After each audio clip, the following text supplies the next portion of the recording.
Alright, is it possible to prove that lines P and Q are parallel? If so, state the postulate or theorem you would use. Alright, so in this first one I can see that I have a transversal going through two lines, and it doesn't say they're parallel. That's what I'm trying to see if I can prove.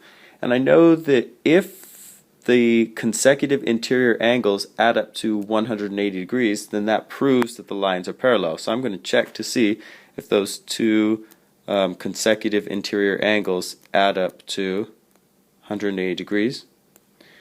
And I get 180. Yep, so they are parallel, and that's because of the consecutive interior angles converse theorem. See, so let me write that P is parallel to Q. Right, on to the next one. It's looking a little bit tricky here. I see that I also have a transversal going through two lines. And there's this other line segment there that's kind of getting in the way, but if I look at this whole angle right here, the one that's made up of the 60-degree angle and the 25-degree angle, notice how there are two angles that are making up this larger green angle. If I add those together, I can find out what the larger green angle, this measure is, 60 plus 25, and I get 85 degrees. And then I notice that that green angle right there is an alternate interior angle with this angle right here, and since the alternate interior angles are the same amount, they're both 85 degrees, that means that the lines are parallel. So that would be the alternate interior angles converse. So let me write that. The P is for sure parallel to Q. Now I take a look over at this next one. I see once again the transversal going through two lines. I also see this ray that's splitting up the two angles right there. I'll add them together to see what that whole angle is right there. So 82 plus 40, I get 122 degrees. Now I see that this angle right here, this green angle right here, and this other green angle right there are corresponding angles. They're both in the upper left portion of the transversal, and they're not the same amount of degrees. One of them is 120 and the other one is 122, so I'll go ahead and write that. 122 is not the same as 120 degrees. So that means the angle, sorry, not angle, that line P is not parallel, and you can just do that by putting the parallel symbol with a slash through it, is not parallel to line Q.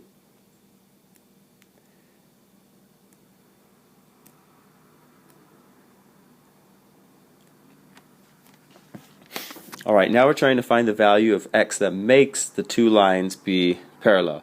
So I see that I have a transversal going through two lines, and I know that the only way these two lines could be parallel is if the corresponding angles are equal. So I'm gonna take a look right here, and I see that this angle right here forms a linear pair with this angle, with the 100-degree angle right here. So that means that they must add up to 180 degrees. So I'll check to see what that angle is. 180 minus 100 equals 80 degrees. So that means that this angle, the green angle, must be 80 degrees. And the only way that these could be parallel lines is if the corresponding angles are equal. So the green angle and then this other green angle, those are corresponding angles. So the only way those could be parallel lines is if 2x is equal to 80. And so that means that x would be equal to 40. Alright, for the next one, let's see. So I have a transversal, two parallel lines, trying to figure out how that could be, those lines could be parallel. So I see that this angle right here is a corresponding angle to this one right here. So the only way the two yellow lines could be parallel is if the corresponding angles are equal. So I have to figure out what x would have to be. So the x plus 1 would be the same thing as 110 degrees. So if I subtract 1 from both sides, I see that x would have to be 109. Alright, on to the next one. Once again, a transversal with two parallel lines. And I see that the two angles we have information about, this angle right here and this angle right here, are consecutive interior angles, also called same side interior angles. And the only way that you can have parallel lines is if those add up to 180 degrees.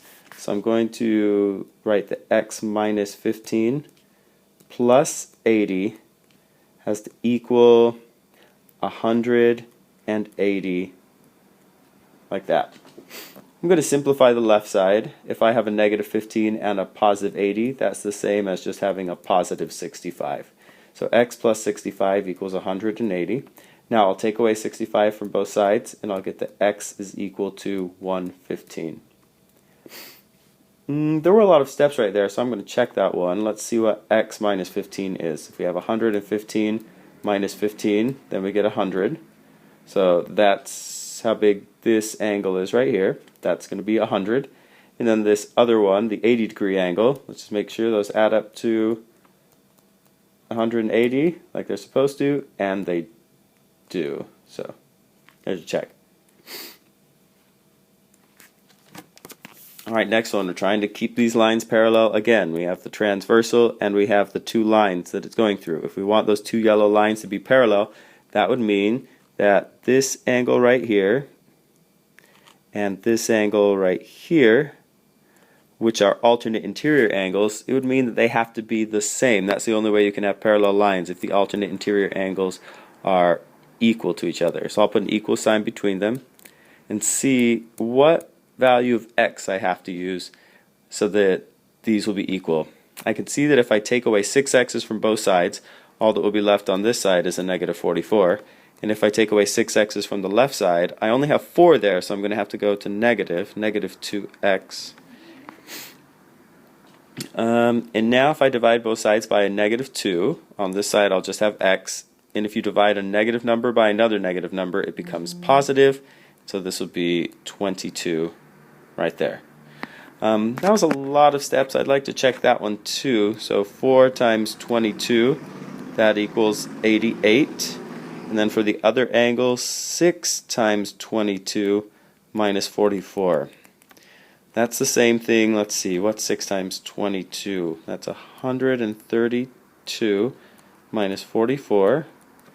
And that does equal 88. Okay, good. So looks like I did find the correct x to make them both the same. Alright, next problem shows a transversal and two lines that it's going through.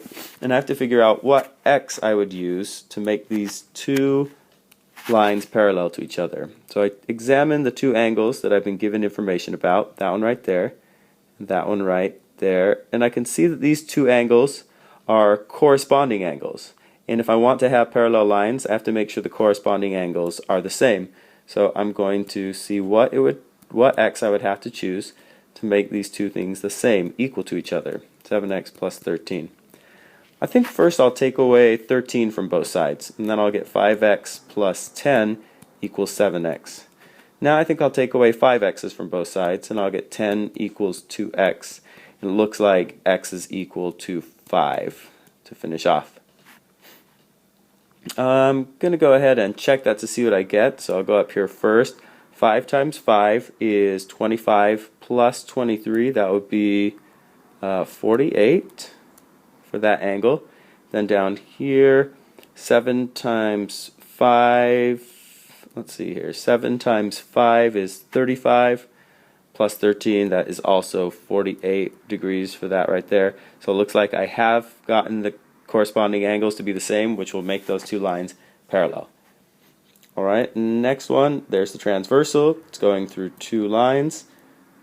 Let's look at the angles that we have information about. We have information about this angle right here and information about that angle right there. Those are same side interior angles, also called consecutive interior angles. They're not the same size, they have different degrees, but they do add up to 180 degrees. So if I do x plus x plus 20. So if I add them together, it should equal 180. I'm going to group the two x's together and call it 2x. And so I'll have 2x plus 20 equals 180. Take away 20 from both sides, and I get the 2x equals 160. And then I get the x equals 80 after dividing both sides by 2. So this one will be easy to check. I just go up here and look at this first one, and x plus 20, that's 80 plus 20, and so I get 100. And then the next one is just x, so that angle is 80. And I can see that those two angles do add up to 180 degrees like they're supposed to.